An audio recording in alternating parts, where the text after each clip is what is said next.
pozdravljeni v oddaji Pregled tedna. Poglejmo si, kaj se je ta teden dogajalo v slovenski Istri in širše.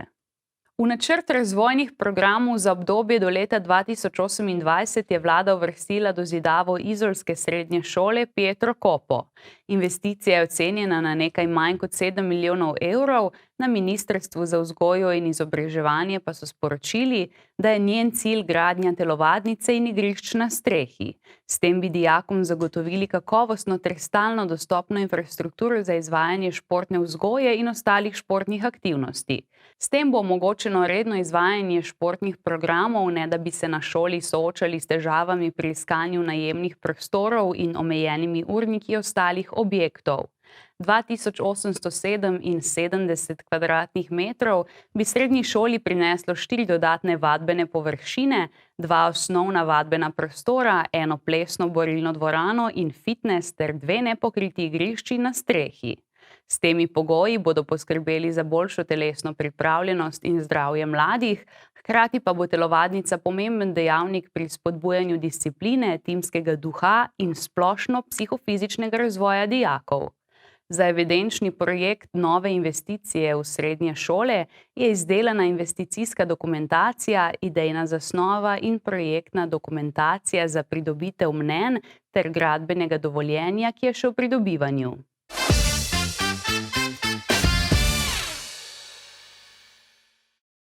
Občina Piran je po prenovi svetilničarjevega stanovanja izvedla ključno konzervatorsko-restavratorska dela na obrambnem stolpu, tako imenovani rondeli, enem najprepoznavnejših objektov v Piranu. Zaradi izpostavljenosti morju in vremenskim vplivom je bil stolp močno poškodovan. Zid je bil razpokan, neustrezno fugiran in dopolnjen s kasnejšimi prezidavami, ki niso sledile zgodovinskemu vzorcu. Na več mestih so nastale poškodbe in luknje, ogroženi pa so bili tudi heraldični detajli. Dela so vključevala odstranjevanje neustreznih materialov in rastlinja, sanacijo razpok, novo fugiranje z apneno malto, rekonstrukcijo kamnitih delov ter čiščenje belega apnenčastega venca.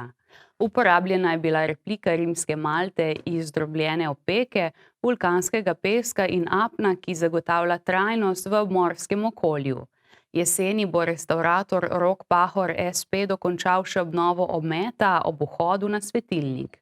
Obnova poteka v okviru projekta Prenova in valorizacija beneških obrambnih struktur v Piranu, ki ga sofinancira dežela Veneto. Skupna vrednost del znaša slabih 71.400 evrov.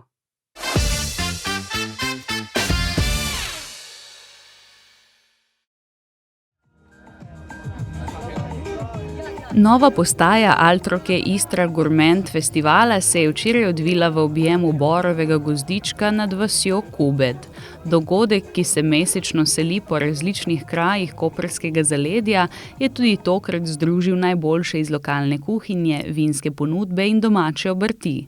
Obiskovalci so uživali v sproščenem vzdušju ob spremljavi žive glasbe in okusih, ki govorijo jezik regije.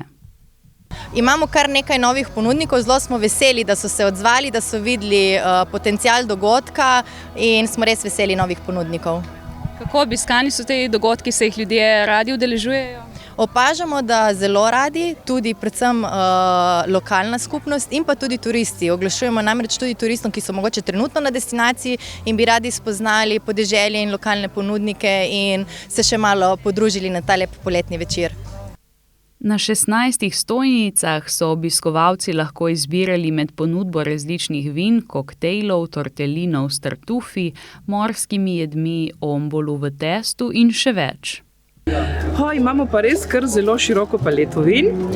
Jaz se pohecam in rečem od seveda največ suhih, pa potem tudi kaj sladkega se najde, od največ mirnih pa tudi peneče in pa vse barve, se pravi belo, roze, rdeče ali črno, ker refošk pri nas je črn, in tudi oranžno ali jantarno vino, se pravi macerirano belo. Tako da vse te 4 barve se najdejo pri nas. Drugače pa najbolj seveda smo ponosni na našo malvazijo, ki je kraljica v slovenski Istri, in na refošk, ki je naš kralj. Tako, prvič Altruke Istre, malo smo probali, da nismo vedno na tisti drugi strani štanta, tako da smo se malo združili še z kolegi. En skupek, bi se rekel tudi, kar imamo ponudbe pršuta, kar imamo zdaj naše tartufe in kaj drugega. Skupaj se sestavi in dobro je. In malo bakalaja za tiste, ki bi hoteli malo vegi varianto. Namen festivala je, da domačini in turisti spoznajo podeželje, kulturno dediščino istrskih vasi in lokalno kulinariko. I like it very much and it's beautiful. Have you tried any of the local food yet? We gonna start yet. Okay, what are you gonna try? Do you already know? The fish and the pizzas. Za dodatno prijetno vzdušje so poskrbeli bend Žavbi Brothers in pianist Tomaž Pačnik. Naslednji kulinarični večer bo na sporedu 21. avgusta na Škofijah, septembra pa še 2 večera na Markovcu in v Kopru.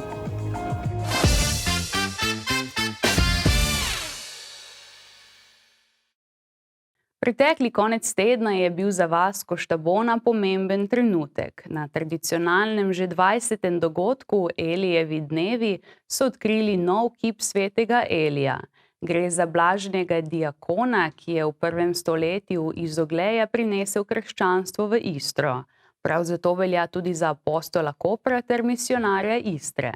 Eli simbolizira Istro, njenega duha v vseh, bi rekel, nijansah, od kulture, od identiteta, od jezika, od tolerance, ki imamo ljudje tukaj med sabo, ker se ne delamo problemov. In to je ena lepa smer, ker je varuh miru, sožitja in v njem kipi ogenj, ki je ljubezen do Istre in do teh ljudi, ki že toliko let, tisočletij živijo v miru in složnosti. Se pravi, Eli nam ohranja sožitje. Vsako leto je v njegov spomin organizirano romanje iz Koštabone do njegovega groba v Koprski katedrali.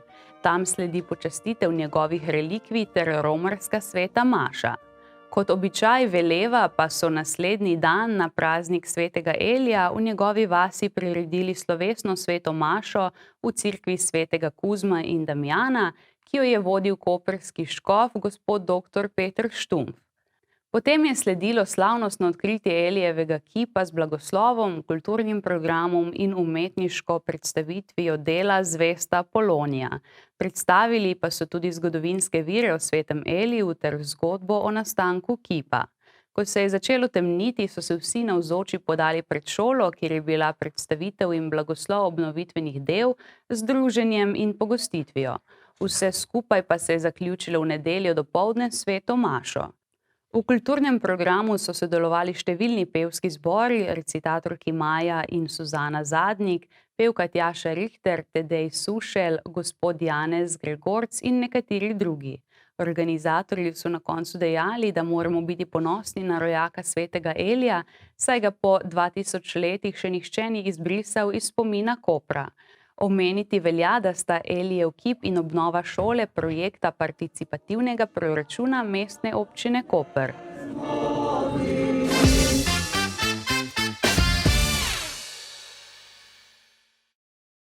Skočimo še na ceste. Gradnja nove telovadnice v Šmarjah poteka intenzivno.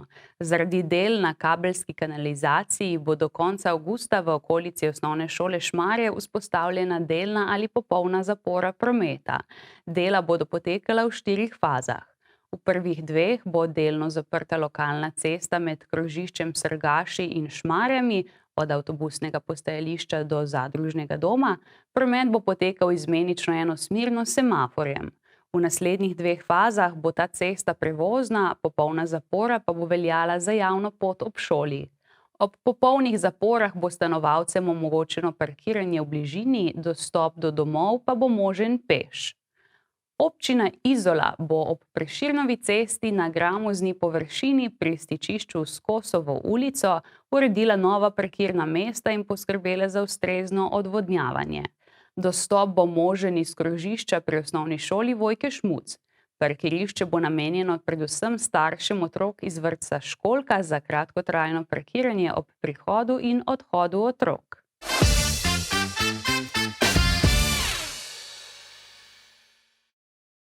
V Izoli že od sobote poteka Evropsko prvenstvo v jadralnem razredu Flying Junior. Udeležuje se ga 38 posadk iz 5 držav, jadralci in jadralke pa so stari vse od 12 do 70 let in tako združujejo različne generacije. To je ena taka klasa, ki bomo rekli jadrnica sama, ima vse, kar imajo veliki. Jadralci, ki jadrajo na tej klasi, se znajdejo tudi na velikih jadrnicah. Ta klasa je precej razširjena bolj na severu Evrope. Je stara klasa. Flying Junior je mlajša sestra od Flying Dutchmana. Je pa veliko bolj prijazna, bomo rekli, do teh rekreativnih jadralcev, ne tako teh olimpijcev. Na dan predvidevajo po 3 plove, a je to odvisno tudi od vremenskih razmer oziroma vetra. Poleg tekmovalnega dela pa se lahko udeleženci sprostijo še ob spremljevalnem programu. Slavnostno otvoritev smo imeli v parku Pietro Coppo. In na tej otvoritvi bomo rekli, smo imeli tudi glasbeno skupino, pa plesalke in vsi so bili sestavljeni iz članov Olimpika. Ne? Tako da jadranje je živ dokaz, da glasba in šport gresta skupaj. Drugače se pa vsak dan po regatah dobimo tukaj pri veslačih. Veslačom se moram zahvaliti, sploh da so nam odstopili ta prostor. In imamo druženje, hrano, glasbo.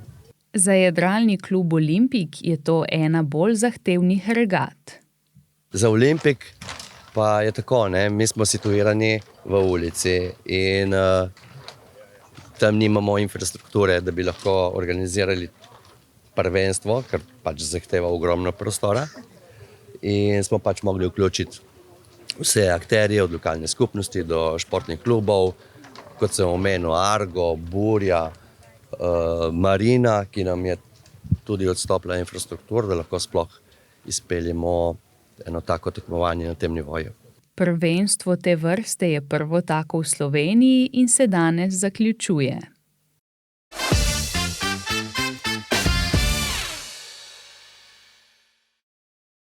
Včeraj se je v norveškem Stavangerju odigrala prva tekma drugega kroga kvalifikacij za konferenčno ligo med domačim Vikingom ter gosti iz Kopra. Kljub temu, da so si Primorci želeli iz Skandinavije vrniti z ugodnim rezultatom, se je zgodilo vse prej kot to. Čeprav je po prvih 45 minutah slovenski predstavnik zaostajal zgolj 1-0, je v nadaljevanju sledil polom in visok poraz. Norvežani so že v 6. minuti povedli prek Svensena, a so rumeno-modri do odmora pokazali zobe. Blizu zadetka sta bila tako Matondo kot Jurič, ki je stresel celo okvir vrat. Prelomnica tekme je bila zagotovo poškodba Iličiča, ki je moral pod tuš že v 27. minuti. V drugem polčasu so varovanci Slaviše Stojanoviča, za katerega je to komaj drugi poraz na klopi Kanarčkov, povsem odpovedali. Napaka vratarja Jurharja na začetku drugega dela je nakazala, da to ni več igr Koprčanov. Do zadnjega sodnikovega žvižga so za vodilno ekipo norveškega prvenstva gol dosegli še Bertelsen, Tripič, Björkskjold, ponovno Svensson ter 2-krat Mikkelson. Pred povratnim obračunom, ki bo v četrtek na Bonifiki, je tako jasno, da se bo Koper v drugem krogu poslovil od Evrope. Spomnimo, letos so se uvrstili na evropska tekmovanja prvič po 2 letih, prvič po 10 sezonah, pa so se veselili tudi napredovanja v naslednji krog. Misli bodo zdaj usmerili v državno prvenstvo, saj jih v ponedeljek čaka primorski derbi, ko v slovensko Istro prihaja ajdovsko Primorje. Na tem mestu lahko dodamo, da so v tem tednu svoje evropska srečanja odigrala preostala 3 slovenska moštva. Olimpija je v sredo po preobratu doma slavila proti andorskem Interju s 4-2, včeraj pa je Celje doma remiziralo s ciprskim AEK-om z 1-1, medtem ko je Maribor pri madžarskem Pakšu izgubil z 1-0.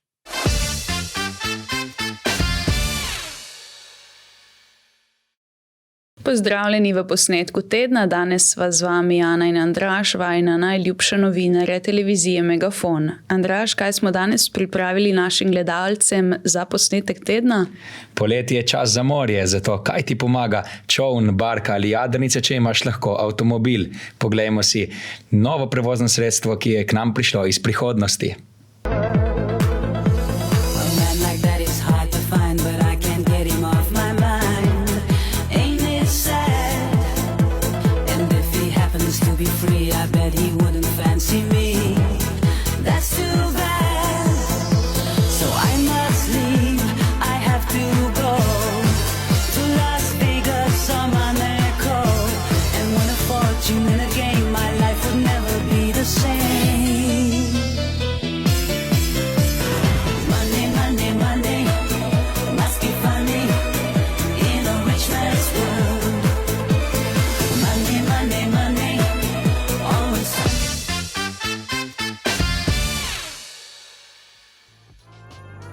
Dobrodošli v tokratni ediciji Kulturnega napovednika, kjer vam bomo predstavili pester nabor dogodkov, ki se bodo odvili v prihodnjih dneh. V soboto, 26. julija, bo obalni večer poln glasbe. Ob 21. uri bo v Simonovem zalivu v Izoli nastopil legendarni Dino Merlin, ki bo svojo prepoznavno mešanico popa, rocka in etno glasbe pričaral čustveno bogat koncertni dogodek. Ob isti uri bo na Tartinijevem trgu v Piranu slavnostni koncert ob 40-letnici glasbene kariere Helene Blagne, kjer bo pevka z močnim glasom prepletla popevko in opero. V nedeljo 27. julija bo ob 21.30 na Prešernovem trgu v Kopru na ogled najnovejši film japonskega mojstra animacije Hayao Miyazakija Fant in čaplja. Gre za čarobno animirano pripoved iz leta 2023, ki skozi fantazijski svet odpira globoke čustvene teme. V ponedeljek 28. julija se bo ob 21. uri nadaljeval cikel poletnih koncertov v Taverni v Kopru, kjer bo nastopila avstrijska skupina Napa Aea, znana po nežnih akustičnih melodijah in poetičnem folk popu. V torek 29. julija bo ob 21. uri na Titovem trgu v Kopru izjemen operni večer z naslovom Kvartet ali radost glasbe. Na dogodku bo nastopil mednarodni vokalni kvartet ob spremljavi orkestra in virtuozi di Aquileja, kar obeta edinstveno zlitje klasične vokalne umetnosti in orkestralne moči. V četrtek 31. julija se bo ob 18. uri v križnem hodniku samostana svetega Frančiška v Piranu odvil koncert v sklopu 47 piranskih glasbenih večerov, kjer bodo nastopili glasbeniki Pričin, Rucli, Mikolič, Hudnik in Jovanovič z večerom komorne klasične glasbe. Ob 20.30 bo na Largo pri Špini v Izoli koncert skupine Tomi Purič Balkan Jazz Group, ki bo z energičnim etno-džezom ustvarila razigrano atmosfero. Ob 21. uri pa bo v Hiši kulture v Svetem Antonu na ogled film Kako sem po nesreči napisala knjigo, lahkotna mladinska filmska zgodba madžarsko-nizozemske produkcije iz leta 2024. To je iz naše strani vse in lep pozdrav do prihodnjič.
To je bilo za danes vse. Hvala za pozornost in lep pozdrav do prihodnjič, ko bo z vami sodelavec Andraž.